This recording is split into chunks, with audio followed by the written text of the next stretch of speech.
নিস্তব্ধ নিশি, এক অদ্ভুত নীরবতায় চারপাশ ছড়িয়ে আছে। মনে হচ্ছে বাতাসও যেন ক্লান্ত হয়ে থেমে গেছে।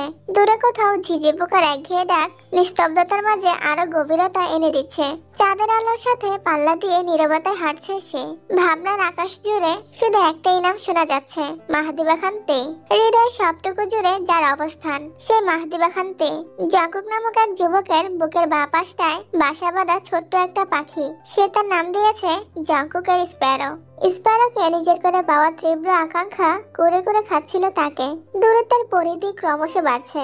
মনের ভেতর যে শূন্যতার পাহাড় গড়তে শুরু করেছে, সে পাহাড় একাকিত্বের অবসান হওয়া খুব দরকার। তাই একতরফা ভালোবাসার সমাপ্তি টেনে স্প্যারোর মন আঙ্গিনায় নিজের অস্তিত্বের জানান দিতে এসেছে জাঙ্কুক। শুনশান রাস্তার পাশে একটা চায়ের দোকানের সামনে এসে থমকে দাঁড়ালো। দোকানে দুই একজন লোক চা খাচ্ছেন। মামাকে চা দিতে বলে পকেট থেকে ফোন বের করে। ফোনের স্ক্রিনে ভেসে উঠলো এক হাস্যোজ্জ্বল ছবি। জাকুব ছবির দিকে তাকিয়ে মুস্কি হেসে বলল, মাই ডিয়ার স্প্যারো, তোমার শান্ত মনে এবার অশান্ত হবে। আমায় নিয়ে ভাবতে তুমি বাধ্য হবে। হ্যালো, আই শালা, ঘুম থেকে ওঠ। শালা কে? তুই? আপনি কে? তোর বোনের জামাই। মানে কি সব বলছেন? সুগা ভাই আমার মঙ্গল গ্রহ থেকে ফিরে এসে এবার। ভাইয়া তুমি কেমন আছো? ভাইয়া আলহামদুলিল্লাহ, তুই কেমন আছিস? আলহামদুলিল্লাহ, খুব ভালো। বের হতে পারবি? কোথায় তুমি? তোদের বাসার কাছেই, চায়ের দোকানে। তুমি চায়ের দোকানে কি করো? আর কখন এসেছো তুমি? এসেছি অনেকক্ষণ, কিছু কাজ ছিল। আমাদের বাসায় এসো। আজ বাসায় যাব না। তুই আসবি? এক্ষুনি আসছি ভাইয়া, তুমি একটু অপেক্ষা করো। সুগা ওয়াশরুমে গিয়ে কোনো রকমে ফ্রেশ হয়ে টি শার্ট আর ট্রাউজার পরেই ছুটলো। কি হলো সুগা মাই লিটল বয়, এভাবে ছুটছো কেন? একটা জরুরি কাজ আছে আম্মু। ফিরবে কখন? ঠিক নেই, একটু সময় লাগবে। তোমার আব্বু সজাগ হলে কি বলবো? কিছু একটা বলে ম্যানেজ করে দিও প্লিজ। সুগা সম্পর্কে জাঙ্কুকের চাচাতো ভাই হলেও দুজনের বন্ধুত্বের গভীরতা খুব প্রখর। হাজারো মানুষের ভিড়ে তাদের মধ্যকার বন্ধন অন্যরকম ভাবে সবার নজর কাড়তে সক্ষম। দূর থেকে জাঙ্কুককে এক পলক দেখেই সুগা দৌড়ে গিয়ে জাঙ্কুককে জড়িয়ে ধরে। জাঙ্কুকও শক্ত হাতের বাঁধনে আঁকড়ে ধরলো সুগাকে। জাঙ্কুকের দু চোখে পানি, অথচ ঠোঁটে হাসি। কারো মুখে কোনো কথা নেই, কিন্তু আলিঙ্গনের ভেতরে স্পষ্ট হয়ে উঠলো অপেক্ষার ব্যথা, মনের টান আর বন্ধুর মতো খুনসুটিতে ভরা সেই পুরোনো দিনগুলোর কথা মনে পড়তে লাগলো। এর আগেও এয়ারপোর্টে দেখা হয়েছিল দুজনের, তবে সেই দেখা ছিল ক্ষণিকের। অনেকদিন একসাথে চা খাওয়া হয় না, একসঙ্গে হাঁটা হয় না। তুমি তো আমাকে ফেলে বহু দূরে চলে গেলে। মেয়েদের মতো অভিমান করছিস কেন? এই অভিমান শুধু তোর বোনকে মানায়। বোনও এখন আর আগের মতো অভিমান করে না, অনেক ম্যাচিওর হয়ে গেছে। কিভাবে বুঝলি? তুমি দেখলেই বুঝতে পারবে। তাকে দেখতেই তো এসেছি। তাহলে বাসায় যাওনি কেন? বাসায় গেলে সবার সঙ্গে দেখা হয়ে যেত। যাব কিছুদিন পর। তার আগ পর্যন্ত কোথায় থাকবে? ইওনাদের বাসায়। ওই বাসায় থাকাটা কি খুব দরকার? তুমি তো আমার সাথে থাকতে পারতে। বরাবর জানতে পারলে মন খারাপ করবে না? সমস্যা নেই, আব্বু জিজ্ঞাসা করলে সত্যিটাই বলবো। ইওনো খুব করে চাচ্ছিল তাকে যেন কিছুটা দিন সময় দেই। তাছাড়া অফিসের কিছু কাজ আছে, একসাথে থাকলে টুকটাক কিছু প্ল্যানিংও করা যাবে। তোমার যা ভালো মনে হয়। তে কেমন আছে? সে খবর আমার থেকে না নিয়ে নিজেই না হয় নিও। ও কি আমার কথা মনে করে? কে তুমি? তোমার কথা মনে করবে কোন দুঃখে? তোর বোনকে বিয়ে করবো আমি, তারপর বলিস আমি কে? আমার বোনের জন্য এরকম বিয়ের অফার প্রতিদিনই আসে। লিস্টটা চেক করে বলতে হবে তোমার সিরিয়াল কত। সব সিরিয়াল ব্রেক করে তোর বোনকে আমার করে নিব, দেখে নিস। এই তোমার যোগ্যতা? খুব তো বলেছিলে পড়াশোনা করব, যোগ্যতা অর্জন করব, তোর বোনকে সসম্মানে আমার বউ বানাবো। এই তার নমুনা? ও আচ্ছা, আপনি তাহলে সম্বন্ধের মোডে আছেন। সরি, ভুলে গিয়েছিলাম। ভাইজান, আপনি বিশ্বাস করুন আমি ভালো হয়ে গিয়েছি। তার সাথে বস্তা ভরে সার্টিফিকেট অর্জন করে নিয়ে এসেছি। আপনি আর আপনার আব্বাজান মিলে সারাদিনেও আমার অ্যাচিভমেন্ট দেখে শেষ করতে পারবেন না ইনশাআল্লাহ। এখন আমার একটাই লক্ষ্য। কি সেটা? আপনার বোনকে বিয়ে করে আমার নামের পাশে বিবাহিত ট্যাগ লাগানো। তারপর আপনাদের সামনে বিয়ের সার্টিফিকেট রেখে বলবো, আলহামদুলিল্লাহ, আমি আমার জীবনের সব স্বপ্ন পূরণ করেছি। আমার সাফল্যের খাতা আজ পরিপূর্ণ হলো। যদিও অলিখিতভাবে সাফল্যের খাতায় একটা শূন্যতা তখনও রয়ে যাবে। কি? আমার বাবা হওয়া। তোমার ভাবনা এত দূর? কেউ একজন আসুক, ছোট ছোট পায়ে পুরো বাড়ি ছোটাছুটি করুক, আর আদুরে কণ্ঠে বলুক, মামা আমাতে ততলাতে এনে দাও। ভালো লাগবে না তোর? আমি তো খুব করে চাই। বিয়ের কোনো খোঁজ খবর নেই, এখনই বাবা হওয়ার চিন্তায় আছো। আমার বোন আদৌ তোমার বিয়ে করবে তো? তোর বোন বিয়ে না করলে আমি তাকে বিয়ে করব। আচ্ছা, বাই এনি চান্স তুই কি আমার নামে বদনাম করেছিস? কি যাতা বলছো? আমি বদনাম করতে যাব কেন? আমি যতদূর বনুকে বুঝি, ওর মাথায় এসব চিন্তা ভাবনা একদমই নেই। তাছাড়া তোমার সাথে ছোটবেলা থেকে ওর দ্বন্দ্ব লেগেই আছে, তাই বললাম একটু রিস্ক হবে। যে ভালোবাসায় যত রিস্ক, সে ভালোবাসা তত বিশুদ্ধ। একটা সময় আসবে যখন তোর বোন আমার জন্য দেওয়ানা হয়ে যাবে, আমাকে পাওয়ার জন্য ব্যাকুল হয়ে উঠবে, ঠিক যেমনটা এখন আমার মধ্যে চলছে। আমার বোনকে সামলে নিও ভাইয়া, ও খুব অবুঝ। তুমি যেমন আমার ভাই, তেমনই তেও আমার একমাত্র বোন। তোমার সাথে আমার কেবল রক্তের সম্পর্ক, কিন্তু বোনের সাথে আমার নারীর সম্পর্ক। তুমি যেভাবে বলেছিলে, আমিও তোমার দেওয়া কথা অক্ষরে অক্ষরে পালন করেছি। বনুর গায়ে একটা আঁচড় পড়তে দেয়নি। বড় ভাই, বন্ধু, গার্ডিয়ান সব দিক একা সামলিয়েছি। এত দায়িত্ব পালন করতে করতে আমি নিজেকে নিয়ে ভাবতেই ভুলে গেছিলাম। তোমার গচ্ছিত রেখে যাওয়া অমূল্য সম্পদ আজ তোমাকে ফেরত দিয়ে দিচ্ছি। প্রণয়ের ঘরে আগলে রেখো তাকে, যাকে ঘিরে সুখের আবেশে কত স্বপ্ন দেখেছো ভোরে। আজ থেকে আমার মুক্তি, আমার বোন এখন থেকে তোমার। তাই তোমার ভালোবাসাকে সামলানোর গুরু দায়িত্বটাও তোমার। সে না হয় নিলাম, কিন্তু এখন তো চিন্তা হচ্ছে আমার। কি চিন্তা? তোর বোন যদি আমাকে দেখেই বলে আই হেট ইউ, তখন? বলতেই পারে তোমার উপর যে বাহার, পাগলও তোমার চেয়ে দেখতে সুদর্শন। তোর মতো কিউট দেখতে নয় বলে এইভাবে খোটা দিলি? তোর জন্য মেয়েরা পাগল হতেই পারে, আমার ভাই এত লোভ নেই। আমি জীবনে একজনকে বউয়ের নজরে দেখেছি, বাকি সবাই আমার দৃষ্টিতে খালাস সমতুল্য। রাতে খেয়েছো কিছু? না। খাবে চলো। কোথায়? বাসায় যেহেতু যাবে না, তাহলে বাইরেই খেতে হবে। হ্যাঁ চল, তাছাড়া তোকে আমার একটা কাজ করে দিতে হবে। হাঁটতে হাঁটতে শুনছি, চলো। আচ্ছা। কৃষ্ণচূড়ার ডালে কোকিলের কুহুটানে অপরূপ বসন্তের আভাস দিচ্ছে। নব্য পাতার ফাঁকে সূর্যের আলো রাতের আধার ঘুচিয়েছে। মোহগরে আচ্ছন্ন একজোড়া চোখের নিষ্পলক দৃষ্টি শোভমান সূর্যের পানে। বনু, ফর্সা আদলের টানা টানা দু চোখ ঘুরিয়ে আর চোখে তাকালো মেয়েটা। ব্যালকনির দরজায় হেলান দিয়ে দাঁড়িয়ে আছে সুগা। কিছু বলবে ভাইয়া? জানিস, আজকের দিনটা আমার কাছে খুব স্পেশাল। কেন? কারণ আজ পহেলা ফাল্গুন। পহেলা ফাল্গুন তো প্রতি বছরই আসে। বকুলতলায় মেলাও বসে, গাছে গাছে রং বেরঙের ফুল ফুটে, কোকিলের গান শুনে ঘুমও ভাঙে। কই, আমার জীবনে তো স্পেশাল কিছু হয় না। আব্বু ঠিকই বলে, তুই সত্যি একটা পাগলি। আর তুমি তে পাগলির ভাই। সুগা একটা ব্যাগ তের হাতে ধরিয়ে দিল, যাতে ছিল বাসন্তী রঙের শাড়ি, ম্যাচিং চুড়ি, কানের দুল, এমনকি বেলি ফুলের গাজরাও। এগুলো কার? তোর। তুমি আমার জন্য শাড়ি এনেছো ভাইয়া? এটা কিভাবে সম্ভব? আমি কেন আনতে যাব? আমার কি আর কোনো কাজ নেই নাকি? এই শাড়ি পরে কি বাইরে ঘুরতে যেতে পারবো, নাকি বাসার ছাদে ছবি তুলে ফিরে আসতে হবে? তোর বান্ধবীকে নিয়ে ঘুরে আসিস। কোন বান্ধবী? জিন না জিম, কি যেন নামের একটা বান্ধবী আছে না, তাকে নিয়ে যাস। আমার বান্ধবীর নাম জিমি। জিন বা জিন না, ওই একই হলো। একই হলো কিভাবে? জিন মানে কি? তুমি আমার বান্ধবীকে জিনের সাথে তুলনা করলে? জিমিন যদি এই কথা জানতে পারে, তাহলে তোমার সাথে কখনোই কথা বলবে না। তোর বান্ধবী কথা না বললে আমার কি?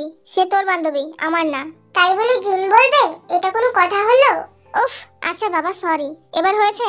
হয়েছে, কিন্তু জিমিন কি আমার সঙ্গে ঘুরতে যাবে? কেন যাবে না? প্রতি বছর আমাকে রিকোয়েস্ট করে ঘুরতে যাওয়ার জন্য, কিন্তু আমি যাই না। তার জন্য জিমিন রাগ করে ওর বোনের সাথে ঘুরতে বের হয়। এবছর অভিমানে আমাকে কলই দেয়নি। আমি কল দিয়েছিলাম, কিন্তু রিসিভও করেনি। তুই রেডি হয়ে নে, আমি দেখছি। তে রুমে এসে হাতে থাকা বাসন্তী রঙের শাড়িটা গায়ের উপর জড়িয়ে আয়নার দিকে তাকালো। সূর্যের কোমল আলোতে তের ফর্সা চেহারা দেখে মনে হচ্ছে কাঁচা হলুদের ছোঁয়া লেগেছে গায়ে।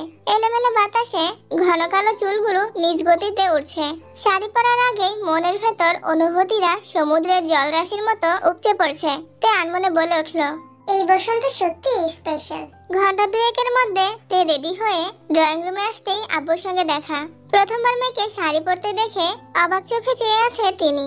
দেখতে দেখতে মেয়ে যে কবে এত বড় হয়ে গেল বুঝতে পারেনি। এই তো সেদিন জন্মালো, কদিনই কলেজ শেষ করে বিশ্ববিদ্যালয়ে ভর্তি হয়ে গেল।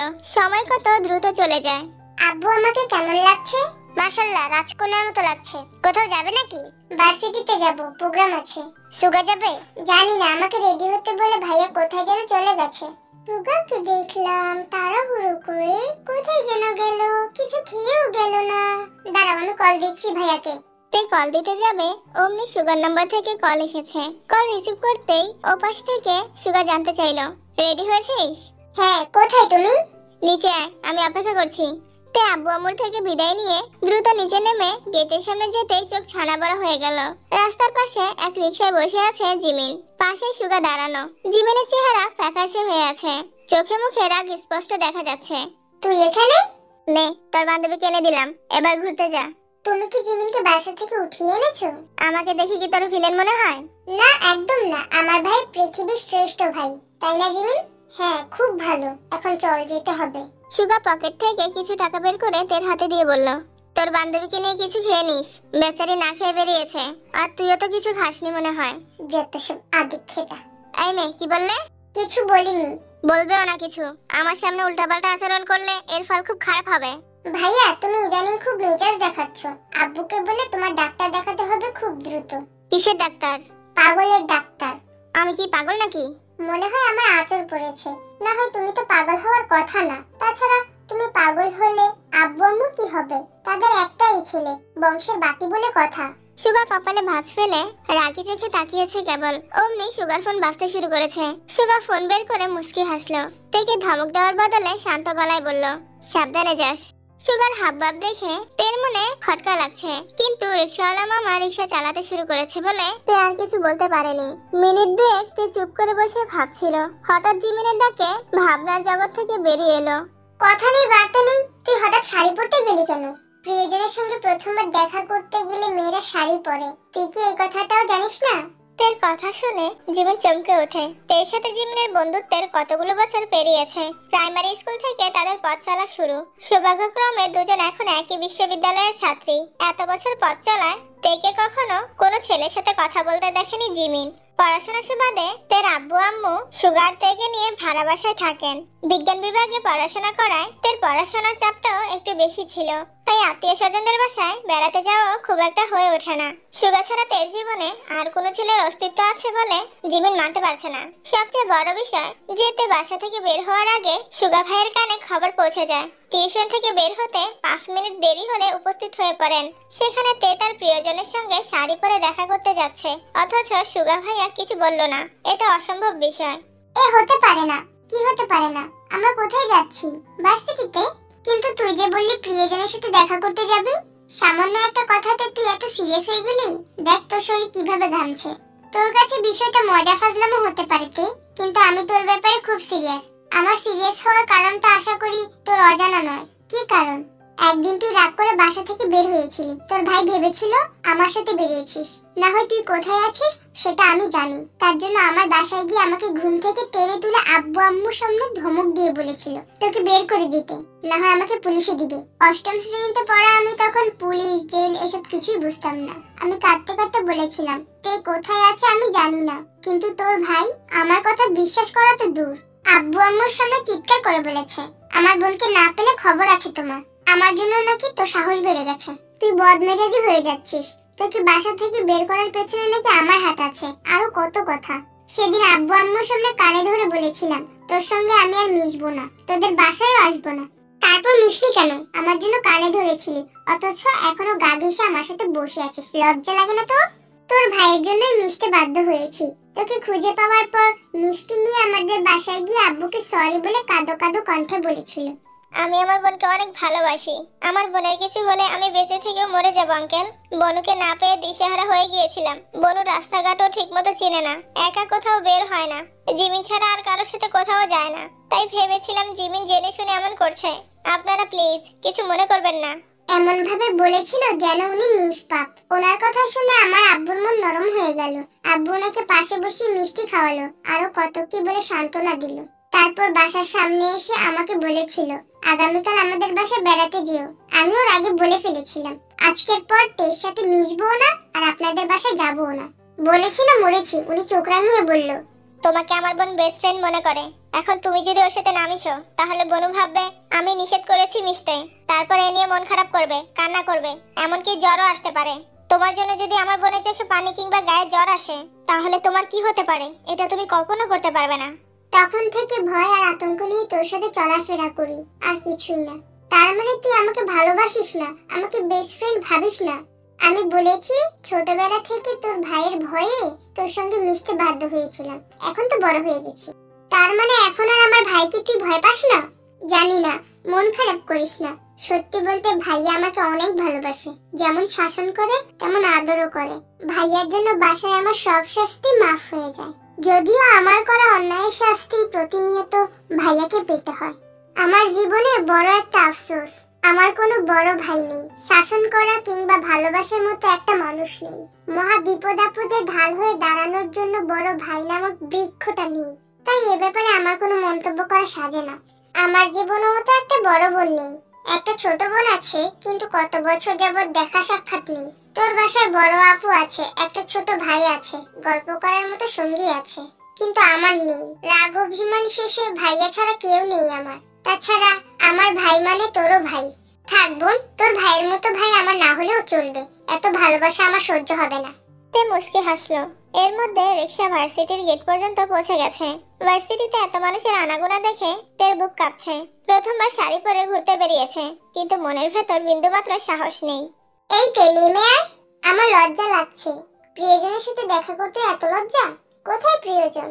তোর অপেক্ষায় বসে আছে কোনো এক বৃক্ষতলায়। কাউকে মিস করছিস? কাকে মিস করব? এই যে শাড়ির কুচি ঠিক করে দেওয়ার মানুষটাকে। আমার শাড়ি ঠিক করে দেওয়ার মানুষ এই জীবনে আসবে বলে মনে হয় না। কেন, একটু আগে না বললি প্রিয়জনের সঙ্গে দেখা করতে যাচ্ছিস? দুষ্টামি করেছি তোর সাথে। জিমিন তার শাড়ি ঠিক করে দিয়ে বলল, আমি থাকতে তোর কোনো কিছুর অভাব হবে না। সত্যিকারের প্রিয়জন আসার আগ মুহূর্ত পর্যন্ত আমি না হয় তোর প্রিয়জন হয়ে রইলাম। আমার জীবনে প্রিয়জন আসলেও তোর অবস্থান সর্বদা একই থাকবে। তুই আমার সেরা বান্ধবী ছিলি, আছিস, সর্বদা থাকবি। ভার্সিটির আনাচে কানাচে বসন্তের আমেজ। তেরা ক্যাম্পাসে পৌঁছাতে পৌঁছাতে বসন্ত বরণের প্রোগ্রাম শুরু হয়ে গেছে। তেরা জিমিন হলরুমের দরজা থেকে মাথা ঢুকিয়ে কোনো রকমে দেখার চেষ্টা করছে। হঠাৎ পেছন থেকে কেউ ডাকলো, এখানে তে কার নাম? আমার। কেন? আপনাদের ভেতরে ডাকছে, আসুন। কে ডেকেছে? ভিতরে তো বসার মতো কোনো সিট নেই, আর এত মানুষের ভিড়ে কিভাবে যাব? আপনাদের জন্য সিট রাখা হয়েছে, চলুন আপু। সিট রাখা হয়েছে মানে? কে রেখেছে সিট? ছেলেটা আর কোনো কথা বাড়ালো না, সে হেঁটে চলে যাচ্ছে। তেরাও ছেলেটার পিছন পিছন যেতে লাগলো। কিছুটা এগোতেই দেখলো মিষ্টি আর কথা পাশাপাশি দুটো চেয়ারে বসে আছে। তাদের পাশে আরো দুটো চেয়ার ফাঁকা। তেদের দেখা মাত্র ইশারা করলো। এরকম একটি প্রোগ্রামে সামনের দিকে সিট পাওয়া প্রায় অসম্ভব ব্যাপার। সামনে বসার জন্য ভোরবেলা থেকে এখানে অপেক্ষা করছিলি? না, আমাকে আর কথাকে ডেকে এখানে এনে বসানো হয়েছে। বাহ, হোস্টেলে থাকিস বলে সেলিব্রিটি হয়ে গেলি। সেলিব্রিটি আমরা না, তুই। আমি কিভাবে? আমরা কিভাবে বলবো? আয়মান আর লিমন ভাই আমাদেরকে দেখে জিজ্ঞাসা করলেন, তোমরা কি তের বান্ধবী? হ্যাঁ বলে আমাদের এনে এখানে বসিয়ে রেখে গেছেন। এই স্পেশাল ট্রিটমেন্টের সব ক্রেডিট তোর। কিন্তু আমি তো ওনাদের চিনি না। হতে পারে ওনাদের মধ্যে কেউ তাকে পছন্দ করে। আবার এটাও তো হতে পারে ওনারা তের ভাইয়ের বন্ধু। ভাইয়ার এমন নামে কোনো বন্ধু আছে বলে আমার জানা নেই। তোর ভাইয়ের সব বন্ধুদেরকে কি তুই চিনিস? না, কিন্তু বাসায় কথা বলে নাম তো শুনি। আচ্ছা বাদ দে, যা ইচ্ছে হোক, আমার কি। আমরা প্রোগ্রাম দেখতে এসেছি, আপাতত সেটাতেই মনোযোগ দেই। আধা ঘন্টা হতে না হতেই দুটো অচেনা মেয়ে এসে ডাকলো, তে আপু? জি। এগুলো আপনার জন্য পাঠিয়েছেন। তেজিমিন কিছু বুঝে ওঠার আগেই মেয়েগুলো কিছু চিপসের প্যাকেট কোমল পানীয়ের সাথে একটা চিরকুট ধরিয়ে ভিড়ের মধ্যে মিলিয়ে গেল। বলেছিলাম না তুই খুব স্পেশাল? মনে হয় স্টেজের ভাইয়াটা পাঠিয়েছেন। তে একবার স্টেজের দিকে তাকালো। আপাতত গানের প্রোগ্রাম বন্ধ আছে। লিমন এমন সহ বেশ কয়েকজন স্টেজের এদিক ওদিক ছোটাছুটি করছে। তে মিষ্টিদের দিকে খাবারগুলো দিয়ে হাতে থাকা চিরকুটটা ধীরে সুস্থে খুললো। তাতে গোটা গোটা অক্ষরে লেখা, রংধনু 7 রঙে রাঙাবে তোমায়, তুমি আছো আমার হৃদয়ের মণিকোঠায়। চিরকুটের নিচে ছোট করে লেখা জেএস। তে চিরকুটের দিকে তাকিয়ে রইল। তেকে দেওয়া চিরকুটে টি লেখা থাকার কথা, কিন্তু জেএস কেন? তবে কি অন্য কারো চিরকুট ভুল করে তের কাছে চলে এসেছে? মিষ্টিরা চিপসের প্যাকেট খুলে আপন মনে খাওয়া শুরু করেছে। জিমিন তখনও নিশ্চুপ, পরিস্থিতি বুঝতে কিছুটা সময় নিচ্ছে। তে ধমক দিয়ে বলল, কার না কার জন্য পাঠিয়েছে, তোরা চিপস খাচ্ছিস কেন? তোর জন্যই পাঠিয়েছে, মেয়েগুলো তোকে চিনে বলেই তো দিয়েছে। চিরকুটে আমার নাম নেই, অন্য কারো নাম লেখা। কই দেখি। মিষ্টি চিরকুটটা পরে তের দিকে তাকিয়ে বলল, বাহ কি সুন্দর কথা। কে দিল রে? তোদের ভাইয়া।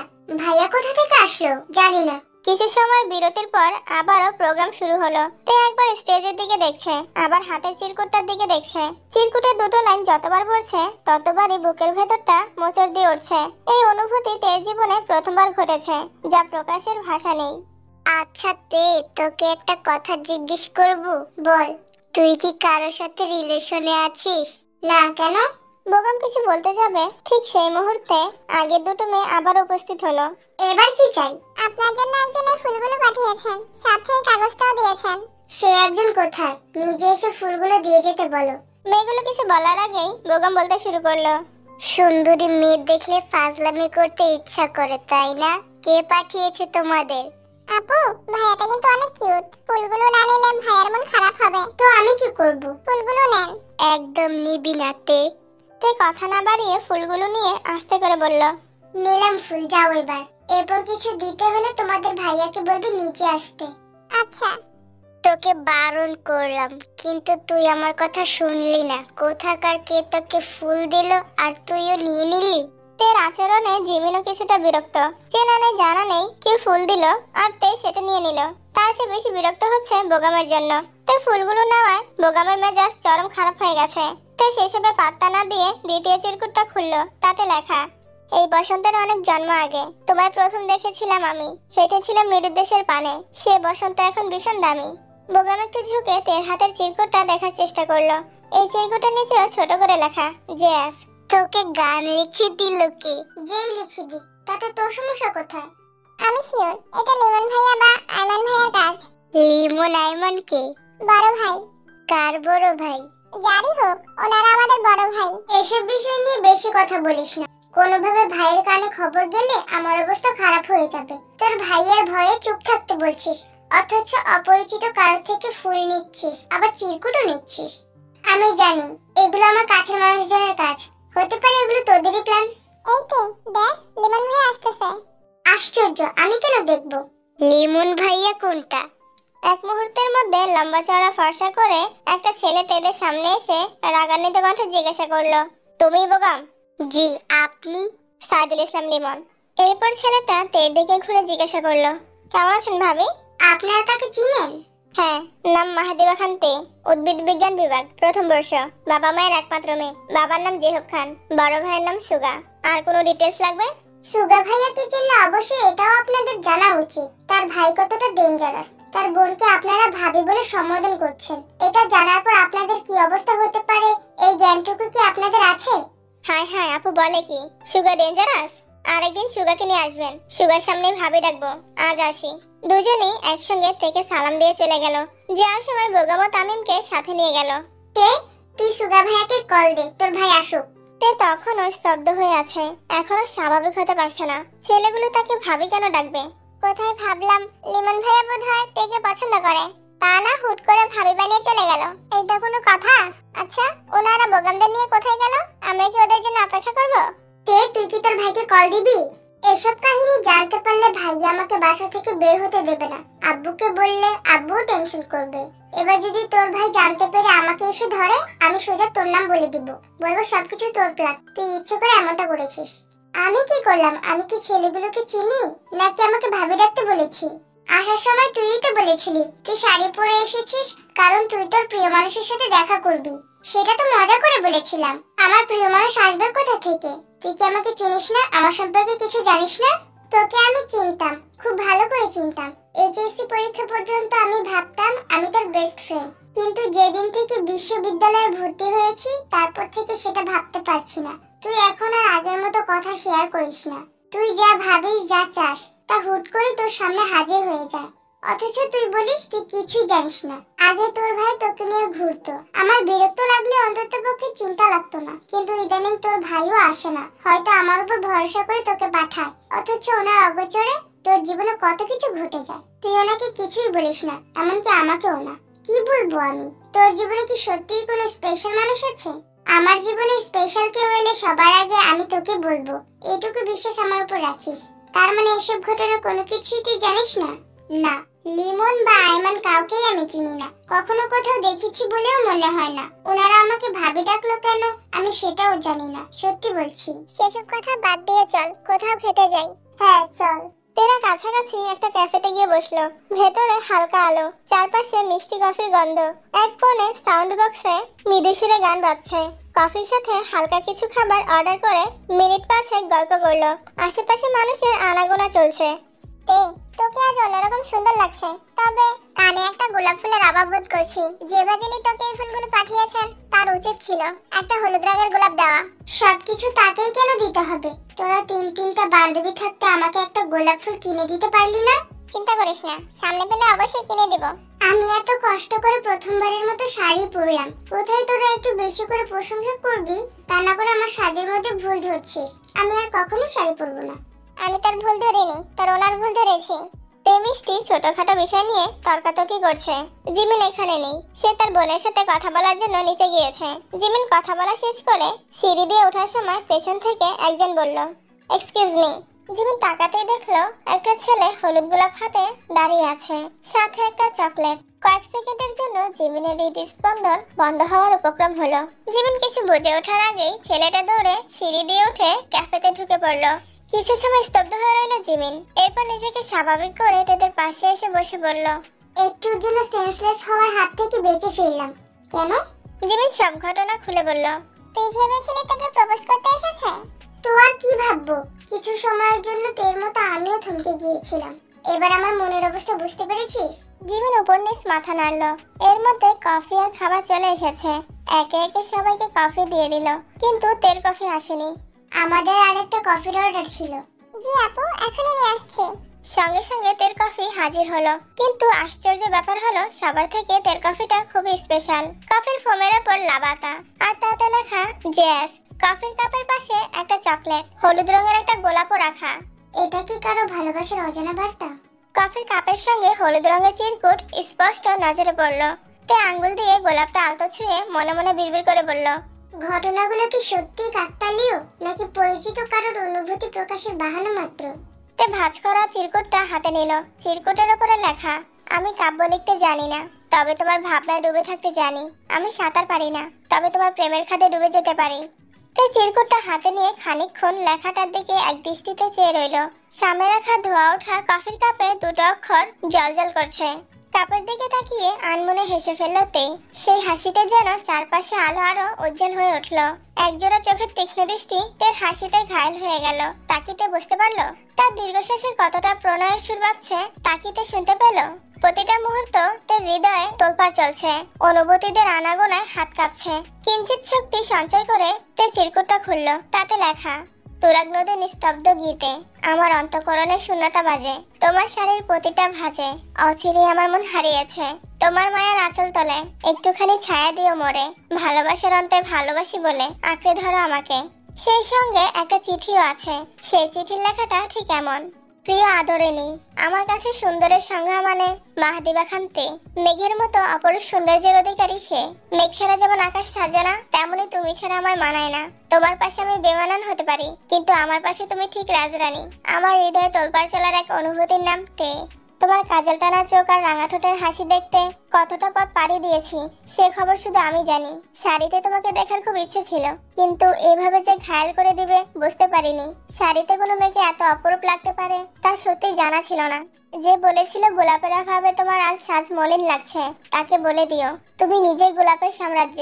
খুব করে ইচ্ছে করছিল তোমার কানের পাশে গোলাপ গুজে দেই, গোলাপের প্রতিটা ভাঁজে তোমার আমার প্রণয়ের নিশান এঁকে দেই। ফুলের রানী গোলাপের মতো তোমাকেও আমার মহারানী বানিয়ে রাখি। সব অপূর্ণতার মাঝে এই ইচ্ছাটাও অপূর্ণ রয়ে গেল আমার।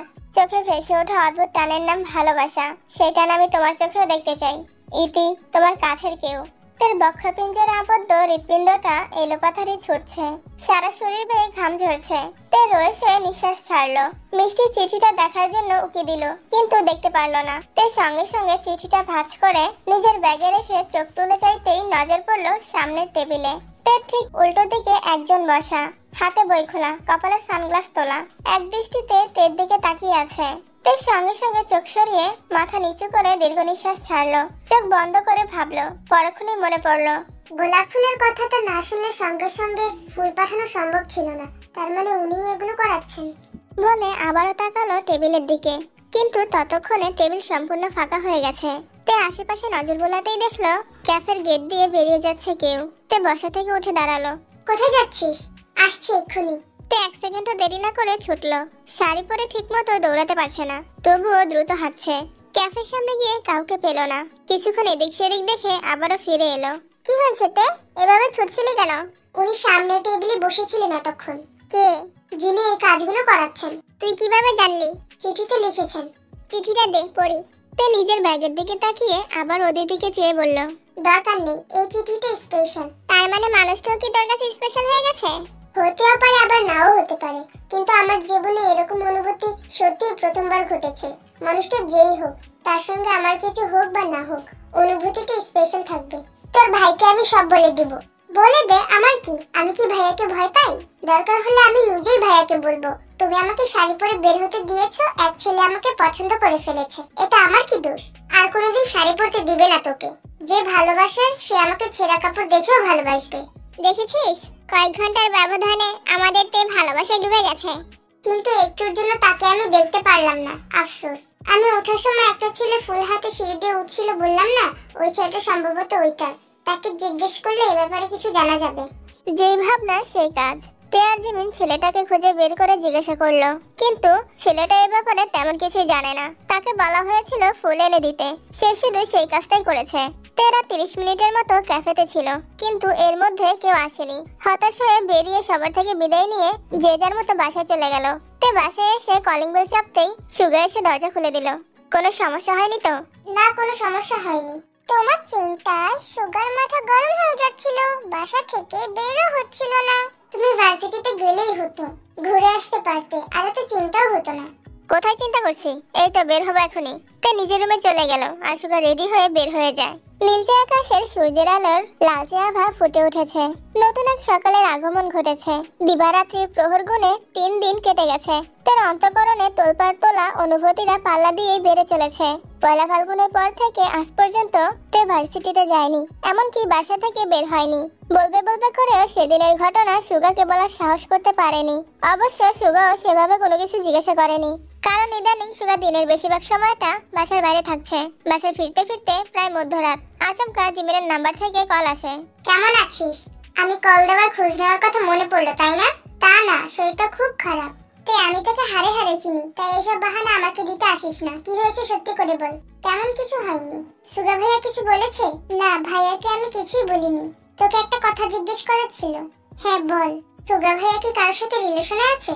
সেভাবে কিছুই কখনো শুনিনি। ভাইয়া মেয়েদের দু চোখে সহ্য করতে পারে না। ভাইয়াকে কখনো কোনো মেয়ের সাথে কথাও বলতে দেখিনি। কেন বলতো? গতকাল বিকালে ওনাকে দেখলাম একটা মেয়ের সাথে কথা বলছে। মেয়েটার বয়স খুব বেশি না, দেখতে খুব কিউট। কি বলছিস এসব? আমি যা দেখেছি তাই বললাম। গতকাল মেলা থেকে ফেরার পথেই দেখেছি।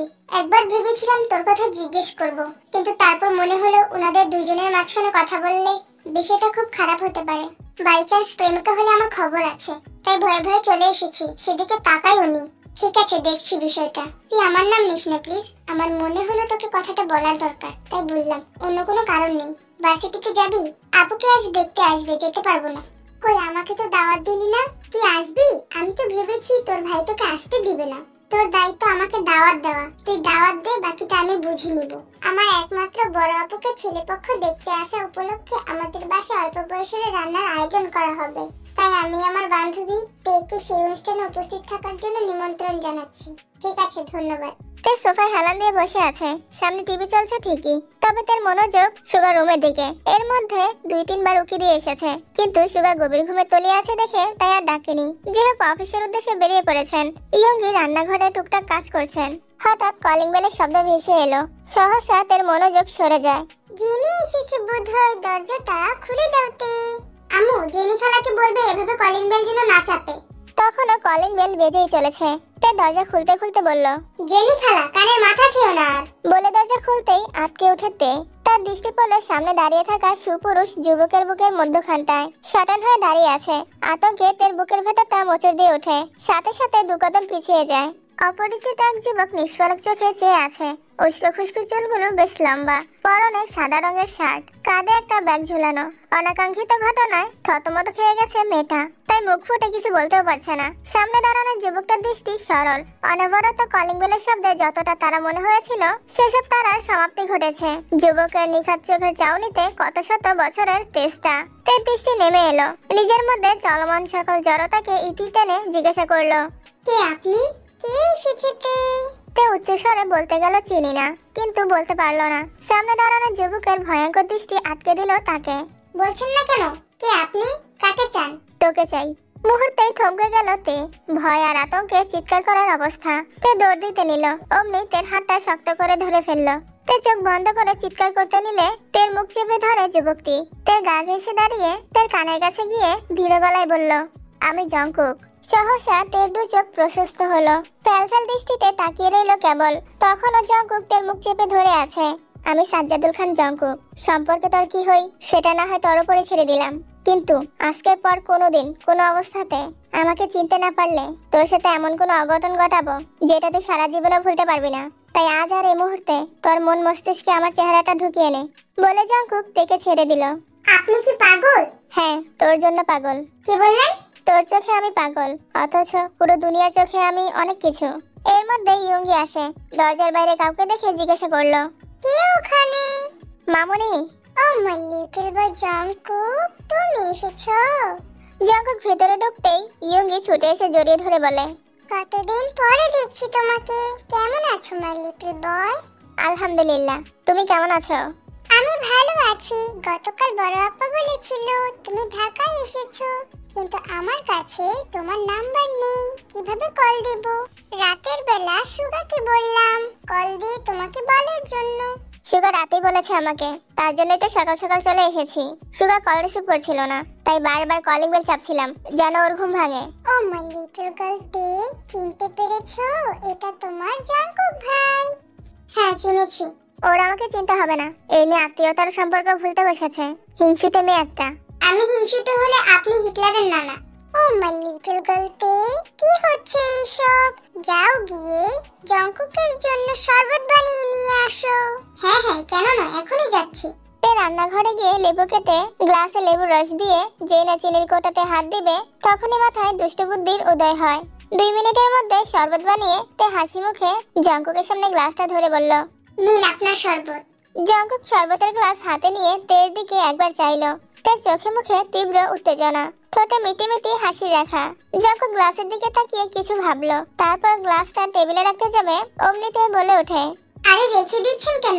আপনার জন্য স্পেশাল শরবত বানিয়েছি, খেয়ে দেখুন না কেমন হয়েছে। খেয়ে নাও মাই লিটল বয়। জঙ্কুক গ্লাসটা রাখতে গিয়েও রাখতে পারলো না, মুখের কাছে গ্লাস নিয়ে আরেক দফায় তের দিকে তাকালো।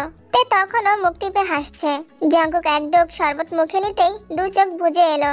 চিনি কিংবা লবণ ছাড়া লেবুর শরবত, 1 চামচ হলুদ গুঁড়া অন্যরকম ফ্লেভার এনেছে। এই টেস্ট জীবনেও পাইনি। কি হলো জঙ্কুক, শরবত ভালো হয়নি? তে ভয়ে ভয়ে তাকিয়ে আছে, মুখবিবর ছোট হয়ে গেছে। জঙ্কুক ভাই বলে দিলে কি হবে, ও তো মজা করেছিল। জঙ্কুক শানিত দৃষ্টিতে তেকে দেখছে। তের ভীতকর চেহারা দেখে নিজের অজান্তে হেসে ফেললো।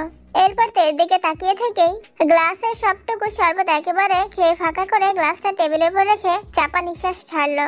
এদিকে তের অবস্থা নাজেহাল, কপালে বাজ ফেলে তাকিয়ে আছে আর মনে মনে বিড়বিড় করছে, কি সর্বনাশ করলাম আমি। জঙ্কুক যে পুরো গ্লাসের শরবত এভাবে খেয়ে নেবে এটা কল্পনাও করতে পারেনি তে। শরবত বানিয়ে 1 চামচ মুখে দিয়েছিল, সে বিরক্তকর টেস্ট এখনো মুখে লেগে আছে। 1 মুঠো চিনি খেয়েও বারবার বমি আসছে, অথচ জঙ্কুক ভাই নির্দ্বিধায় পুরোটা খেয়ে নিল। কিভাবে সম্ভব? শরবত খুব ভালো হয়েছে মামুনি। ঠিক আছে মাই লিটল বয়, তুমি এখানে রেস্ট নাও, আমি তোমার জন্য রান্না বসাই। ইয়ঙ্গি উঠে চলে গেলেন। তে তখনও ঠাই দাঁড়িয়ে আছে, কোনোভাবে সহজ হতে পারছে না। ইয়ঙ্গি রান্নাঘরে ঢুকতেই তে এগিয়ে এসে জিজ্ঞাসা করলো, আপনি শরবতটা কিভাবে খেলেন? তুই এত কষ্ট করে বানিয়েছিস, আমি না খেলে তোর খারাপ লাগতো না? তাই বলে পুরোটা খেয়ে নেবেন? তিতা লাগেনি? আমার কাছে তিতা মনে হয়নি। ভাইয়াকে কিছু বলবেন না প্লিজ। জঙ্কুক আর চোখে তাকিয়ে মুচকি হাসলো কেবল। জঙ্কুকের হাসিতে তের মনে অস্বস্তি ভর করেছে, হৃদয়ে কম্পন শুরু হয়েছে। জঙ্কুকের চোখে চোখ রাখার শক্তি হারিয়ে ফেলেছে। এমন কেন হচ্ছে? ওই চোখে কিসের এত আকুতি? মুহূর্তেই তের দৃষ্টি সরে গেল। দুরন্ত হৃদয়ের গতি নিয়ন্ত্রণে এনে নরম পায়ে দূরে সরে দাঁড়ালো। জঙ্কুক তখনও নীরের দৃষ্টিতে তেকে দেখছে। ভালোবাসার নিঃশব্দে স্বীকারোক্তি চোখে উপচে পড়া মায়ার জন্ম দিচ্ছে। মুখে কিছু না বললেও দৃষ্টি নির্দ্বিধায় বলে দিচ্ছে, আমার শূন্য হৃদয়ের পূর্ণতা তুমি। সূর্য যেমন সোনালী আলোয় পৃথিবীকে আলোকিত করে, তেমনি তের ঠোঁটের দুষ্ট হাসি, কান্না, আতঙ্কের ভঙ্গি, এমনকি নীরবতা জঙ্কুকের মনে অস্থিরতা বাড়াচ্ছে। জঙ্কুকের দৃষ্টি অনর। আপনি চাইলে ভাইয়ার রুমে রেস্ট নিতে পারেন। সুগা উঠেছে? মনে হয় উঠেছে। তে ইশারায় সুগার রুম দেখিয়ে দিল। জঙ্কুক ব্যাগ নিয়ে সেদিকে যেতে যেতে একবার পিছন ফিরে তাকালো। এরপর মোহগরে আচ্ছন্ন চোখের পল্লব ঝাপটে মুচকি হেসে রুমে গেল। জঙ্কুকের এমন দৃষ্টি, রহস্যময় হাসি বারবার প্রশ্নবিদ্ধ করছে তেকে। অতীত বর্তমান একাধারে মিশে যাচ্ছে। জঙ্কুকের সাথে দেখা সাক্ষাৎ নেই বহু বছর হতে চলল। সেই ছোটবেলায় কবে কি দেখেছিল সেসব এখন মনেও নেই। বয়স আর চেহারা দুটোতেই এসেছে আমূল পরিবর্তন, অথচ প্রথম দেখাতেই তেকে তুই বলে সম্বোধন করলো। বিষয়টা তের কাছে একটু বেমানান লাগছে, তবে নিজে নিজেকেই প্রশ্ন করছে, তুমি বললে কেমন শোনাতো? হয়তো ভালো না তো এমনই বেমানান। রান্নাঘর থেকে মায়ের ডাক শুনে তে মস্তিষ্কের সব ভাবনা চিন্তা দূর করে রান্নাঘরে গেল। ও মাই লিটল গার্ল, আজকে আমাকে একটু হেল্প করতে হবে তোমার। ঠিক আছে করব, কিন্তু রান্না তুমি করবে। পোলাও, মুরগি, ঝাল মাংস, চিংড়ি মাছ ভুনা, মাছ ভর্তা, আর কি করা যায় বলো তোমার লিটল গার্ল? এত আয়োজন কেন? কতদিন পর ছেলেটা এলো, ভালো মন্দ রান্না করব না? আমার জন্য তো কখনো এত আয়োজন করো না। ওএমজি, তুমি কি মেহমান নাকি? মেহমান হলে কি এত আয়োজন করতে হবে? হ্যাঁ করতে হবে, তুমি ছোট তাই বুঝো না। হেল্প করবে কিনা বলো, আমাকে কি করতে হবে বলো। সুগা ঘুমাচ্ছে। জঙ্কুক ব্যাগটা চেয়ারের উপর রেখে রুমটা ঘুরে দেখছে। ছোট্ট একটা রুম, ব্যালকনি পর্যন্ত নেই। রুমে জিনিসপত্রের পরিমাণও কম। একপাশে সুগার কিছু কাপড় চোপড় ভাঁজ করে চেয়ারে রাখা, অন্যদিকে টেবিলে ল্যাপটপ, ফোন, কয়েকটি বই এলোমেলো অবস্থায় পড়ে আছে। জঙ্কুক সুগার পাশে বসে সুগার হাতে ধাক্কা দিয়ে আস্তে করে ডাকলো, সুগা। সুগা ঘুম থেকে উঠে জঙ্কুককে দেখে জিজ্ঞাসা করলো, কখন এসেছো ভাইয়া? বেশ কিছুক্ষণ হলো। আমার কল দিয়েছিলে? অনেকগুলো। তোর ফোন দেখলাম সাইলেন্ট করা। কাজের সময় ফোন সাইলেন্ট করে রাখি, ঘুমানোর আগে খেয়াল ছিল না, সরি। কোনো ব্যাপার না। বনুর সাথে দেখা হয়েছে? চিনতে পেরেছে তোমাকে? হয়েছে। প্রথমে চিনতে পারেনি, পরে চিনেছে মনে হয়। আজে বাজে কোনো আচরণ করনি তো? ওর সাথে আমার কি হলো কি হলো না এসব আমি তোকে শেয়ার করতে বাধ্য নই। আমি সে কথা জানতেও চাই না। ফ্রেশ হয়ে কথা আছে। সুগার সঙ্গে সঙ্গে ফ্রেশ হতে ওয়াশরুমে চলে গেল। মিনিট দুয়েক পর তে রুমে এলো। জঙ্কুকের মনোযোগ তখনও ফোনে, তেকে খেয়াল করেনি। তে গলা খাকারি দিতেই জঙ্কুক স্পষ্ট চোখে তাকালো। আপনি চা খাবেন? শরবতের মতো মিষ্টি চা? না, এবার ভালো চা দিব, খাবেন? হাত পা না পুড়িয়ে চা করতে পারলে আমি খেতে পারি। আমার জন্য এক কাপ চা করতে গিয়ে হাত পুড়ালে এই চা আমার গলা দিয়ে নামবে না। ভাইয়া, বনু খুব ভালো চা করে, আর হাত পাও পোড়ায় না। আদা কুচি দিয়ে লাল চা খাবেন নাকি কড়ালিকারের দুধ চা? আদা কুচি দিয়ে লাল চা। সুগা, তুই কি চা খাবি? আমারটা বনু জানে। তাই সঙ্গে সঙ্গে চা করতে চলে গেল। সুগা হাত মুখ মুছতে ব্যস্ত হলো। জঙ্কুক আশেপাশে নজর বুলিয়ে গম্ভীর কণ্ঠে আওড়ালো, এই রুমে তুই কিভাবে থাকিস? কেন ভাইয়া? এত ছোট রুম, 10 মিনিটে আমার দম বন্ধ লাগছে। থাকতে থাকতে অভ্যাস হয়ে গেছে। জঙ্কুক এ ব্যাপারে আর কথা বাড়ালো না। কিছুক্ষণের মধ্যে তে চা বানিয়ে নিয়ে এলো। জঙ্কুক চায়ের কাপ হাতে নিয়ে ভয়ে ভয়ে চুমুক দিল। এবার উল্টাপাল্টা কিছু ঘটেনি। চা সত্যি খুব ভালো হয়েছে। জঙ্কুক দ্বিতীয়বার চায়ে চুমুক দিয়ে নরম স্বরে বলল, বাহ, খুব ভালো চা বানিয়েছিস। কোথাও ট্রেনিং নিয়েছিস? হ্যাঁ, ইউটিউবে 1 সপ্তাহ ট্রেনিং নিয়ে চা বানানো শিখেছি। চা তো কিছুই না, বনু যে আরো কত কি পারে তা তুমি কল্পনা করতে পারবে না। রেসিপি দেখে তোমার জিভে পানি আসবে, এইটুকু নিশ্চিত। থ্যাংক ইউ ভাইয়া, কিন্তু আমি তো এত প্রশংসা করার মতো কিছুই পারি না। কথা এখনো শেষ হয়নি আমার, আগে শেষ করতে দে। আচ্ছা বলো। শোনো ভাইয়া, রেসিপি সুন্দর দেখেই আর জিভে পানি আসলেই কিন্তু চোখ কান বন্ধ করে খেতে বসে পড়বা না। এমনকি কারোর সামনে বনুর প্রশংসায় পঞ্চমুখ করতে যেও না। কারণ খাওয়া শুরু করে দেখবে পোলাও লবণ নেই, সবজির আলু সিদ্ধ হয়নি, ডালে তেল কিংবা পেঁয়াজ দেয়নি, মাংসতে মশলা হয়নি। So be careful. তে অভিমানে ঠোঁট উল্টে নীরবে বেঞ্চি কাটলো। জঙ্কুক থেকে দেখছে আর মুস্কি মুস্কি হাসছে। জঙ্কুকের হাসি দেখে তে খুব রাগ হলো আর মনে মনে অপমান বোধ করলো। তুমি কেমন ভাই? হ্যাঁ, বাইরের মানুষের সামনে নিজের বোনকে অপমান করছো। তের আগে গজগজ করতে করতে বেরিয়ে যেতে লাগলো। দরজা পর্যন্ত গিয়ে আবারও থমকে দাঁড়িয়ে পেছনে ফিরে তাকিয়ে বলল, আজ দুপুরে আমার দাওয়াত আছে, খুঁজবে না আমাকে। কোথায় যাবি? জিমিনদের বাসায়। কেন? বউ দেখতে আসবে। কাকে দেখতে আসবে? আপনি চিনবেন না। চিনবো না কেন? জিমিনের বোনকে দেখতে আসবে। যেতে হবে না তোর। কেন? একজনকে দেখতে আসলে অন্য কোনো মেয়েকে সেখানে থাকতে নেই। বিশেষ করে তোর মতো পেতনিদের তো অবশ্যই নয়, কারণ ভালো মানুষের নজর সবসময় পেতনিদের দিকেই পড়ে। তোকে পছন্দ হয়ে গেলে কি হবে ভেবেছিস? আমি অত শত বুঝি না, কতদিন হলো বিয়ে খাই না, যাবো মানে যাবই। না বললাম তো। সুগা আরো কিছু বলতে যাবে তার আগে জঙ্কুক বলে ওঠে, সুগা, ওকে কিছু বলিস না, যেতে চাচ্ছে যাক। সুগা জঙ্কুকের দিকে তাকাতেই জঙ্কুক কিছু একটা ইশারা করলো। সেটা স্পষ্ট নজরে পড়লো তের, তবুও কিছু বললো না। আচ্ছা, যেতে যাচ্ছিস যা, কিন্তু সাবধান, আব্বুর সামনে ভাসাবি না আমায়। ভালো কথা মনে করেছো। আজ আব্বু আসুক, তোমার বিচার হবে। কিসের বিচার? সেটা আব্বু এলেই বুঝতে পারবে। এখন চায়ের কাপ দাও। চা শেষ হয়নি তো?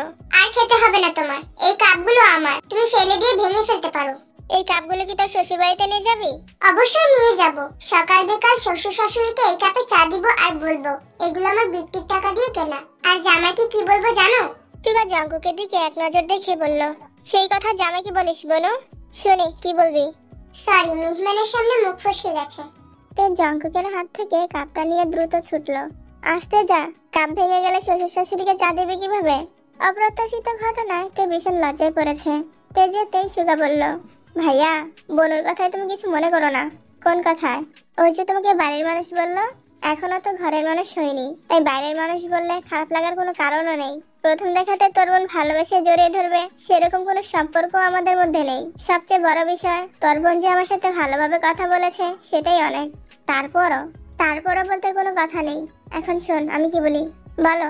তুই কিনে একটু বের হবো, ম্যানেজ করে দিস। আজকে? হ্যাঁ, আজ এলে আর আজই বের হতে চাচ্ছ? ও কি যাবে তোমার সাথে? যাবে। জিমিনদের বাসায় যাবে বললো না, আমি নিয়ে যাবো ওকে। রাজি না হলে তুই বলবি যেন আমার সঙ্গে যায়। আচ্ছা, চেষ্টা করে দেখতে পারি। জঙ্কুক চোখ রাঙাতেই সুগা বলল, আমাকে চোখ রাঙিয়ে লাভ হবে না। তোমাকে সেদিনই বলেছিলাম বাসায় আসো। 2-3 দিনে মোটামুটি পরিচয় হয়ে গেলে সমস্যা হতো না। কিন্তু না, তোমার তো ইয়োনো ভাইয়ের বাসায় থাকতে হবে। এমন ভাব করছিস যেন তোর বোন কে না কে। তোর বোনকে ছাড়া আমি বাঁচবই না। আমার তো ধারণা তাই ছিল, তাহলে কি ভুল ভাবতাম? না, তুই একদম ঠিকই ভাবতি। তোর বোনকে ছাড়া আমি সত্যিই বাঁচবো না। তোর বোনকে না পেলে আমার সংসারে অমাবস্যা নেমে আসবে।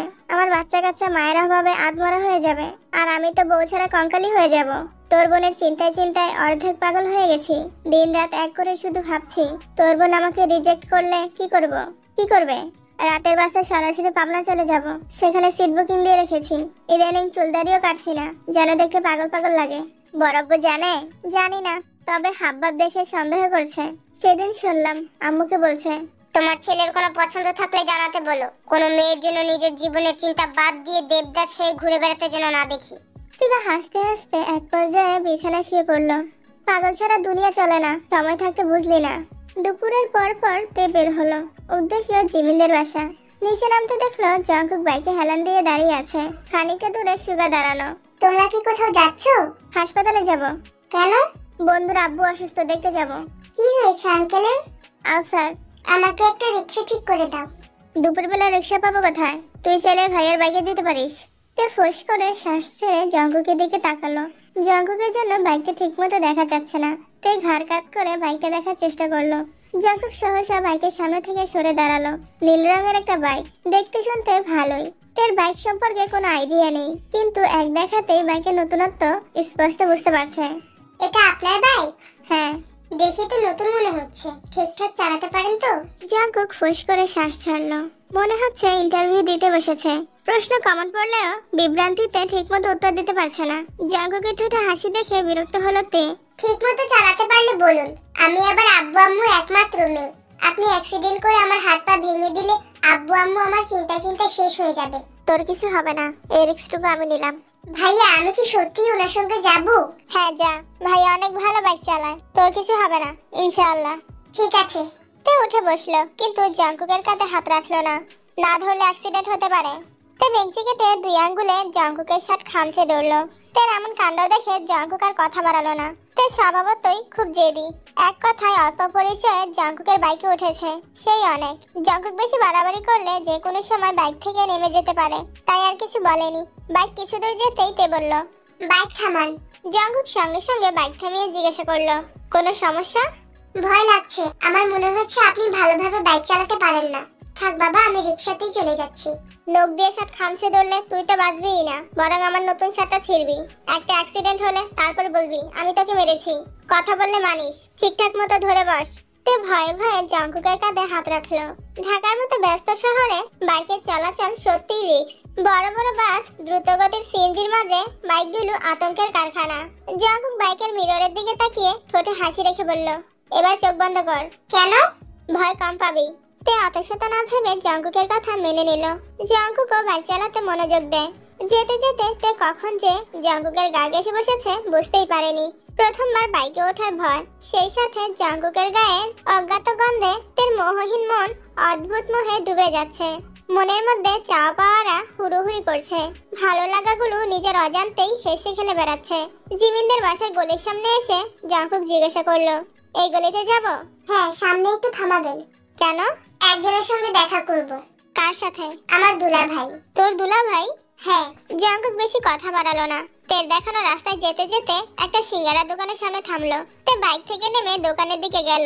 হাতে থাকা একটা জুসের প্যাকেট টেবিলের উপর রেখে মোলায়েম কণ্ঠে বলল, নিন দুলা ভাই, আপনার জন্য এনেছি। কেমন আছেন আপনি? তের কণ্ঠ শুনে এক বৃদ্ধা মুখ তুলে চাইলেন।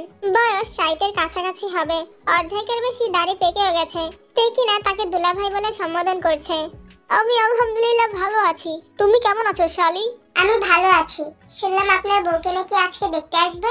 কি কার এত সাহস যে আমার বউকে দেখতে আসে? বৃদ্ধার এমন রূপ দেখে জঙ্কুক হতভম্ব হয়ে রইল, চোখ বড় করে তাকিয়ে আছে। বৃদ্ধার নজর হঠাৎই জঙ্কুকের দিকে পড়ল। ওই পোলা কেডা? আমার ভাই। আপন ভাই? জি না, চাচাতো ভাই। হ্যালো, আমি মুখলেস মিয়া। আর আপনি? আমি সাজ্জাদুল খান জঙ্কুক। জঙ্কুক? কোনো সমস্যা? আসলে এক সময় আমার প্রেমিকা ভালোবেসে আমার নাম দিয়েছিল জঙ্কুক। তোমার নাম শুনে আমার পুরনো দিনের স্মৃতি মনে পড়ে গেল। তা আপনার প্রেমিকার সংখ্যা কত হবে? প্রেমিকার অভাব আমার কোনো কালেই ছিল না, তাই সংখ্যা গুণে রাখবার দরকারও হয় নাই কখনো। সংখ্যা গুণবে তো তোমাদের মতো ছেলেরা, একবার ছেঁকা খেয়ে হাল ছেড়ে দিবা। এই যেমন তুমি, দেখেই বোঝা যাচ্ছে প্রেমে বড়সড় ধোঁকা খেয়েছো। একদমই না, আমার অভিজ্ঞ চোখ তুমি ফাঁকি দিতে পারবে না। দুলা ভাই, আপনি জঙ্কুক ভাইয়ের কথা বাদ দিন। আপনার বর্তমান প্রেমিকার বিয়ে হয়ে গেলে আপনার কি হবে সেটা ভাবেন। না, আমি ভাবতে পারছি না। তুমি জিমিনকে বলো আমি ওকে ছাড়া বাঁচবই না, মরে যাব। আপনার সাথে কথা বলে খুব ভালো লাগলো, আজ আসি। শোনো তে, জঙ্কুক খুব ভালো ছেলে। অন্তত পক্ষে তোমার ভাই সুগার মতো বজ্জাত না। সুগা আপনার সাথে কি করেছে? কি করেনি বলো? আমাকে সে দু চোখে সহ্য করতে পারে না। আমার শালিকে আমার সাথে কথা বলতেও দেয় না। এলাকায় আমার নামে বদনাম ছড়ায়। সুগার হাবভাব দেখে মনে হয় আমি ওর বউকে ভাগিয়ে নিয়ে বিয়ে করে ফেলেছি। সুগা আপনাকে হিংসে করে? তা কি বলতে, কিন্তু তোমাকে আমার খুব পছন্দ হয়েছে। জঙ্কুক তে মুখলেস মিয়ার থেকে বিদায় নিয়ে বেরিয়ে এলো। আপনাকে একটা কথা জিজ্ঞেস করব। বল। আপনি কি সত্যিই ছেঁকা খেয়েছেন? তোর কি তাই মনে হয়? আমি এত কিছু ভেবে দেখিনি, কিন্তু আপনার চাল চলন, মুখলেস দুলা ভাই যা বললো, তারপর থেকে সন্দেহ লাগছে। কারণ আমার স্মৃতিতে যে জঙ্কুক ভাই ছিল, আমি আপনার মাঝে তাকে কোনোভাবেই খুঁজে পাচ্ছি না। জঙ্কুক ভাইকে সবসময় পরিপাটি আর গোছানো দেখে এসেছি, তাই আপনার দেবদাস রূপটা খুব বেমানান লাগছে। বারবার শুধু মনে হচ্ছে এই মানুষটাকে আমি চিনি না, কোনোদিনও দেখিনি। তোর আমাকে মনে আছে? মনে থাকবে না কেন? আমি এতটাও ভুলমূল নই যে ভুলে যাব। ছোটবেলা আপনি আমাকে ধাক্কা মেরে পানিতে ফেলে দিয়েছিলেন, এটাও আমার মনে আছে। জঙ্কুক নিজের মাথায় চাপড় মেরে উদাস ভঙ্গিতে বলল, হায় আল্লাহ, আমি কতবার বলবো আমি তোকে ধাক্কা দিতে চাইনি, পা পিছলে পড়ে গিয়েছিলাম। থাক, শাক দিয়ে আর মাছ ঢাকার চেষ্টা করতে হবে না। আপনার মাছের পিস অনেক বড়, যতই ঢাকেন ওরা ঠিকই বেরিয়ে যাবে। আমি কিভাবে বলে তুই বিশ্বাস করবি? সেটা না হয় বাদ দিলাম, আপনি একবার অঙ্কে 56 পেয়েছিলেন। বড় আব্বুর ভয়ে 5কে 7 বানিয়ে নিজে বেঁচে গিয়েছিলেন। অথচ আমি আপনার মতো চালাক নই বলে 42 পাওয়া খাতা বাসায় নিয়ে দেখি 1 ঘন্টা আব্বুর বকা খেয়েছিলাম। আপনি তখন আমায় দেখে খিলখিল করে হাসছিলেন। আরো বলবো? সর্বনাশ, তুই এসব কথা এখনো মনে রেখেছিস? এত সহজে ভুলে যাওয়ার মেয়ে আমি নই। ওই দিনের ঘটনাটা যখনই মনে পড়ে রাগে আমার গা জ্বলে। আপনি একটা বেঈমান। সেদিনের পর থেকে গণিত পরীক্ষায় আমি কোনোদিনও 80-র নিচে পাইনি। প্রতিবার খাতাটা হাতে পেয়ে ভয়ঙ্কর লেভেলের আনন্দ পাই, কিন্তু দুর্ভাগ্যের বিষয় আপনাকে আমি কিছুই দেখাতে পারিনি। আমি জীবনে আর কোনোদিন তোর সঙ্গে বেমানি করব না, প্রমিস। 1 ঘন্টা আব্বুর বকা শুনতে পারবেন? 2 ঘন্টা শুনে প্রয়োজনে মাইরও খেয়ে নিব, কিন্তু তুই এসব কাহিনী ভুলে যা প্লিজ। ঠিক আছে, ভেবে দেখব।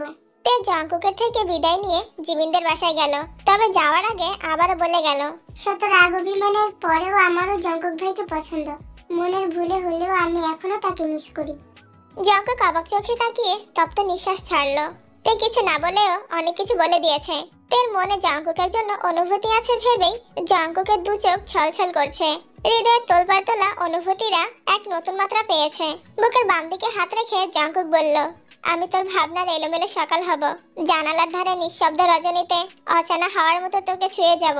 তোর হাসিতে হৃদয়ের ভাঙা সুর খুঁজে নিব। আমি তোর গুছিয়ে রাখা ডায়েরির শেষ পৃষ্ঠার সমাপ্তি হব। তে আর জিমিন ছাদের কার্নিশে দাঁড়িয়ে গল্প করছে। মেহমান চলে গেছে অনেকক্ষণ হলো, কিন্তু ওদের গল্প যেন শেষই হচ্ছে না। কথার ফাঁকে হঠাৎই অপরিচিত এক নাম্বার থেকে কল আসে। তে একবার দেখে ফোন রেখে দিল। দ্বিতীয়বার কল আসে, তে রিসিভ করলো। আড্ডা দেওয়া শেষ হয়েছে? কে বলছেন? কে হতে পারি? ও, আপনি? আমি কি এখন নিতে আসবো? আসতে হবে না, আমি চলে যেতে পারবো। তুই কি পারবি কি পারবি না সেসব আমি জানতে চাইনি, শুধু জিজ্ঞেস করেছি। এখন আসবো না পরে? এত অধিকার আসে কোথা থেকে? কি হলো? আসুন, কিন্তু কতক্ষণ লাগবে? কাছাকাছি আছি, 2-4 মিনিটের মধ্যে চলে আসবো। আচ্ছা। তুই কল কাটতেই জিমিন প্রশ্ন করলো, কাকে আসতে বললি? আছে স্পেশাল কেউ, এটা তোর ভাই হতেই পারে না। সুগা ভাইয়াকে তো তুই আপনি করে বলবি না। কে উনি? সত্যি করে বল, নয়তো সুগা ভাইয়াকে কল করে বলবো আমি। অবশ্যই, এখনই কল দে, দিয়ে বল আমি কারোর সাথে পালিয়ে যাচ্ছি, তারপর ভাইয়ার রিয়াকশন দেখবি। তের এমন ভাবভঙ্গি দেখে জিমিনের সন্দেহ বাড়লো। খপ করে তের হাতটা ধরে বলল, তোকে আমি একা ছাড়বো না। সে আমার পথ চেয়ে বসে আছে, ছেড়ে দে বান্ধবী। তুই আমার হাত ধরতে পারলেও মনে জায়গা পাবি না, এই মন শুধু তার। তে বাড়াবাড়ি করিস না, আমি চলে যাচ্ছি বান্ধবী, তুই ভালো থাকিস। বলে তে সবার থেকে বিদায় নিয়ে ছুটে বাড়ি থেকে বেরিয়ে গেল। তেকে ছুটতে দেখে জঙ্কুক জিজ্ঞাসা করলো, এভাবে ছুটছিস কেন? কেউ কিছু বলেছে? জিমিনের সাথে কিছুটা দুষ্টামি করেছিলাম, ও কিছু বোঝার আগেই পালিয়ে এসেছি। জঙ্কুক তের চোখে চোখ রেখে হেলমেটটা খুললো। অমনি তের বুকের ভেতরটা কেমন যেন ধক করে ওঠে। তের ঠোঁট কাঁপছে, চোখের দৃষ্টি বারবার সরাতে চাইলেও কোনোভাবেই তাকে নিয়ন্ত্রণে আনতে পারছে না। জঙ্কুক স্টাইল করে চুল কাটিয়েছে, দাড়িগুলো ছোট করেছে। পাগল পাগল লুকের বদলে এবার নায়ক নায়ক লুক এসেছে। তে মুগ্ধ চোখে জঙ্কুককে দেখছে আর মনে মনে বিড়বিড় করছে, শ্যামবর্ণের কোন রূপ এতটা লাবণ্যময় হতে পারে? তুই এভাবে তাকিয়ে আছিস কেন? আমার কি লজ্জা লাগে না? তে না চাইতেও টেনে হিসড়ে দৃষ্টি নামিয়ে নিল। জঙ্কুক তখনও দুর্বোধ্য দৃষ্টিতে তাকিয়ে তেকে দেখছে। তে লাজুক চোখে ফের তাকিয়ে বলল, আপনি কি আমাকে হিপনোটাইজ করার চেষ্টা করছেন? তোকে হিপনোটাইজ করে কি লাভ হবে আমার? সেটা আপনিই ভালো জানেন। যদি পারতাম তাহলে সত্যি সত্যিই করে ফেলতাম। কেন? তোর মনে আমাকে নিয়ে যত দুশ্চিন্তা আছে সবগুলো দূর করে দিতাম। জঙ্কুক এবার মনে মনে বলল, আর কিছু পারি বা না পারি, তোকে আমার মায়া জড়িয়ে নিতাম। তোর মনের সবটা জুড়ে নিজের দখলদারি নিয়ে নিতাম। তোর বাবাকে শ্বশুর বানিয়ে তোকে আমার বউ করে নিতাম। সন্ধ্যা হয়ে যাচ্ছে, বাসায় যেতে হবে, ভাইয়া বকা দিবে। সন্ধ্যার পর বাইরে বের হওয়াটা আব্বু বা ভাইয়া কেউই পছন্দ করে না। একটা মজার কথা বলবো? একটা কেন, হাজারটা বল। তোর সহস্র কোটি কথাও আমার কাছে কমই মনে হবে। ভুলে গেছি। যে কোনো দিন আমাকেও ভুলে যাবি, যেভাবে কে আপনি করিস। জঙ্কুক বাইক স্টার্ট দিল। তে পেছনে বসা। তের কোমল মন অশান্ত হয়ে উঠেছে। কয়েক ঘন্টা সাক্ষাতে জঙ্কুকের সাথে সম্পর্কে টানাপোড়েন শুরু হয়েছে। অস্থির ঢেউ আছড়ে পড়ছে বুকে। এটা কি ভাই বোনের বন্ধন নাকি অন্য কোনো সম্পর্ক জন্ম নিচ্ছে মনে? তে তৎক্ষণাৎ নিজের মাথায় গাঁটা দিয়ে বলে, কিসব ভাবছিস তুই? তে, জি। ঝালমুড়ি খাবি? কোথায়? তুই বললে টিএসসি-তে যাব। এখন? হ্যাঁ। আব্বু বকা দিবে। সেটা আমি বুঝবো, তোকে কেউ কিছু না বললেই তো হলো। যাবো আমি, আমার খুব ইচ্ছে ছিল সন্ধ্যাবেলা টিএসসি-তে ঘোরা, মেলায় যাওয়া, রাতের রাস্তায় বাইকে ঘোরা। অবশেষে আমার ইচ্ছে পূর্ণ হতে যাচ্ছে। ধন্যবাদ আপনাকে। সরি। কেন? জঙ্কুক উত্তর দিল না। তেও আর জোর করলো না। জঙ্কুক মানুষটা কেমন যেন কথা বলতে দ্বিধাবোধ করে। অনেক কিছু বলতে চায় কিন্তু বলতে পারে না। চোখের দিকে তাকিয়ে কত শত কথা বলে দেয়, অথচ জিজ্ঞেস করলে ইগনোর করে। জঙ্কুক হয়তো আগে এমন ছিল না। একটা সময় ছিল তে আর জঙ্কুকের সর্বক্ষণ খুনসুটি লেগেই থাকতো, অথচ এখন দুজনেই দূরত্ব রেখে কথা বলে। একটা ফুচকার দোকান দেখে তে বলল, জানেন এই দোকানের ফুচকা খুব ভালো হয়। তাই নাকি? ফুচকা খাবে? আপনি বাইক থামালে খাবো। জঙ্কুক ফুচকার দোকানের সামনে বাইক থামালো। তে বাইক থেকে নেমে সাইডে গিয়ে দাঁড়িয়েছে। জঙ্কুক বাইক থেকে নেমে হেলমেট খুলতেই দূর থেকে কেউ একজন এসে জঙ্কুককে ঝাঁপে ধরে বলে, কিরে তুই এখানে? সে আসবে নাকি? আসবে না, সাথেই এসেছে। বলিস কি? কোথায়? ডানে বামে তাকালেই দেখতে পাবি। জঙ্কুকের কথা শুনে ইয়োনা আশেপাশে তাকাতেই দেখে তে একটু দূরে দাঁড়িয়ে আছে। বাহ বাহ, বিয়ের আগে বউকে নিয়ে ঘুরতে বেরিয়ে গেছিস। বিয়ে করলে না জানি কি করবি। তুই এখানে কি করছিস? অফিসে যাসনি? অফিস আমার না তোর, তুই যাসনি কেন? বস বলে কি পুরো রাজত্ব কিনে নিয়েছিস? নিজে অফিস করবি না ঠিক মতো, আবার আমাকে শাসন করতে আসিস। তোর সাথে এই ব্যাপারে পরে কথা বলবো, এখন যা। আচ্ছা, আমরা যেখানে আড্ডা দিই সেখানে চলে আসিস। ইয়োনা জঙ্কুকের থেকে বিদায় নিয়ে চলে গেছে। কে ছিল উনি? কেউ না, বাদ দে সব কথা। মেলায় যাবি? না। তখন না যেতে চাইলি? এখন যাবো না, বাসায় চলে যাব। ওকে চল। জঙ্কুক থেকে বাসায় নামিয়ে দিয়ে চলে গেল। তে বাসায় ঢুকতেই জেহুক জিজ্ঞাসা করে, কোথায় গিয়েছিলে? জিমিনদের বাসায়। সুগা আসেনি? না, কাজ আছে ভাইয়ার। শুনলাম জঙ্কুক এসেছে। ও কোথায়? জানি না। ঠিক আছে, রুমে যাও। তে হাসি মুখে রুমে চলে গেল। সুগা হাসপাতালের করিডোরে বসে আছে। হঠাৎই মিস ইগোস্টিক নামে সেভ করা এক নাম্বার থেকে কল আসে। ও হঠাৎ আমাকে কল দিচ্ছে কেন? হ্যালো, সুগা ভাইয়া? আমি তোমার কোন জন্মের ভাই লাগি? আপনি তের ভাইয়া, তাই আমিও ভাইয়া বললাম। আমি তের ভাইয়া, তোমার না। তোর ভাই হলে কি আমার চাচা লাগবে নাকি? কল দিয়েছো কেন? তে কোথায়? বনু তোমাদের বাসায় যায়নি? হ্যাঁ এসেছিল তো। তাহলে জীবন কি বলবে বুঝতে পারছে না। যেখানে ভাইয়া ডাকার অপরাধে এত বড় ধমক খেলো, সেখানে যদি বলে সে কারোর সাথে চলে গেছে, তাহলে যে ঘূর্ণিঝড় শুরু হবে। জিমিন, জি। কিছু হয়েছে? না মানে তে অনেকক্ষণ আগে আমাদের বাসা থেকে বেরিয়েছে, বাসায় পৌঁছেছে কিনা তার জন্য কল দিয়েছিলাম। তেকে আগে কয়েকটা কল দিয়েছি কিন্তু রিসিভ করেনি। আমি বাসার বাইরে হাসপাতালে এসেছি। কেন, কারো কিছু হয়েছে? বন্ধুর বাবা অসুস্থ, ওনাকে দেখতে এসেছি। ও, আপনাকে বিরক্ত করার জন্য দুঃখিত। শোনো, জি বলুন। বোনের মুখে শুনেছিলাম তোমার বোনকে আজ দেখতে আসবে, এসেছিল? জি। সব ঠিক আছে? মানে পছন্দ হয়েছে? না, কোনো কিছুই ঠিক নেই, তারা এক নম্বরের লোভী। কেন, কি চেয়েছে? তাদের চাওয়া পাওয়ার কমতি নেই। বিয়ের আগে তাদের চাহিদার লিস্ট দারাজের ফ্রি ডেলিভারির অফারের মতো। বিয়ের পর কি হবে ভাবা যায়? তাদের মেয়ে লাগবে ভদ্র, আবার স্মার্ট হতে হবে, ভার্সিটিতে পড়ুয়া চাকরিজীবী হতে হবে, সাথে বাবার অঢেল সম্পত্তিও থাকা চাই। জামাইকে ঢাকা শহরে ফ্ল্যাট না দিতে পারলে কিভাবে হবে? যা হয় ভালোর জন্যই হয়, হয়তো আপুর জন্য খুব ভালো কিছু অপেক্ষা করছে। দোয়া করবেন। ঠিক আছে। ততক্ষণে আমি উপস্থাপনাটা করে ফেলি। চুম্মা, হাই, একটা হাতের লাভ, আরেকটা হাতের লাভ, লাভ ফরএভার, আরেকটা চুম্মা। অন্য পড়ে গেল। কি ভেবেছ আমি চলে গেছি? আমি যাইনি। হয়ে গেছে, তাড়াতাড়ি চলো। ঝিনু আমাকে ডাকছে, আমাকে যেতে হবে। তোমরা তাড়াতাড়ি সাবস্ক্রাইব করে আমাদের পাশে থাকো।